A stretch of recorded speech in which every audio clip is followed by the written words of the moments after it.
He's perhaps best known as the guy who shouldered the unenviable task of pitching the dreaded HST. But Colin Hansen wore a lot of hats during his 17 years in the provincial legislature, serving in senior cabinet positions and even wearing the title of Deputy Premier. He left politics in 2013 and is now the CEO of Advantage BC, a non-profit society with a mandate to promote BC as an investment destination. It's a job not unlike some of the work he did while in office. Over coffee, I asked him how the current economic climate compares to when he was in government. They say timing's everything. I had the misfortune of going, when I went back into Ministry of Finance the second time, the misfortune of, that was in June of 2008. And of course, the world economy fell apart in September.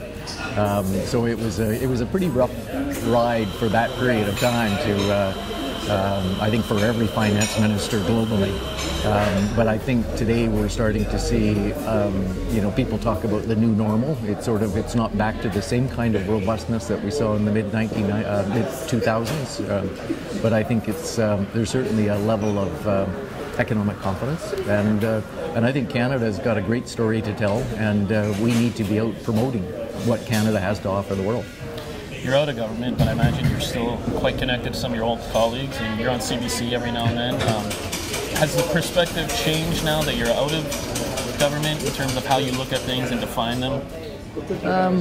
I think it's interesting when you're in government and you've got access to the absolutely crisp information and background on things, that I think often when you're outside of government, sort of watching political events unfold or government events unfold, you sort of think, what were they thinking? But when you're there and you actually understand the process that led to decisions, I guess to a certain extent I missed some of that, being engaged in those cutting-edge conversations. Hansen was one of several high-profile MLAs who decided back in 2012 not to seek re-election. At the time, the headline suggested everyone was jumping a sinking ship. He told me his decision wasn't based on the failure of the HST. So why did he leave? You knew at that point that you were... No, I didn't actually make up my mind not to run until a few months before the election. But I was elected for 17 years, 10 of those in cabinet that were pretty intense, and I enjoyed those 17 years. I have no regrets, but I don't feel like I left a day too early or a day too late. There was one reporter that after I announced that I wasn't going to seek re-election, and it was about 2 weeks after George Abbott and Kevin Falcon had also announced they weren't going to run in the election. So a reporter was asking me, so what is this? You got George Abbott not running, Kevin Falcon not running, and now Colin Hansen not running. What does that tell you? And my response was, it tells me that being in politics is not a life sentence. So how is his old party doing now? Colin thinks they are doing a good job. And what about Premier Clark? Do you think she's matured as a politician since first assuming the leadership? Yes, I think everybody in politics does.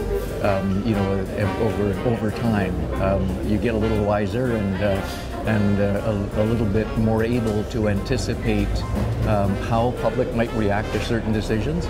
And I think sometimes, and I think this is part of something that comes with that wisdom, is that there are times when you've got to keep focused on where you need to get to and what you need to accomplish. And I see sometimes in other governments that I watch across Canada that they're way too quick to sort of lurch from pillar to post, depending on public opinion. And I think you've got to be able to keep your sight on what it is you're trying to accomplish. And sometimes maybe you've got to put up with some headwinds in the short term in order to get there.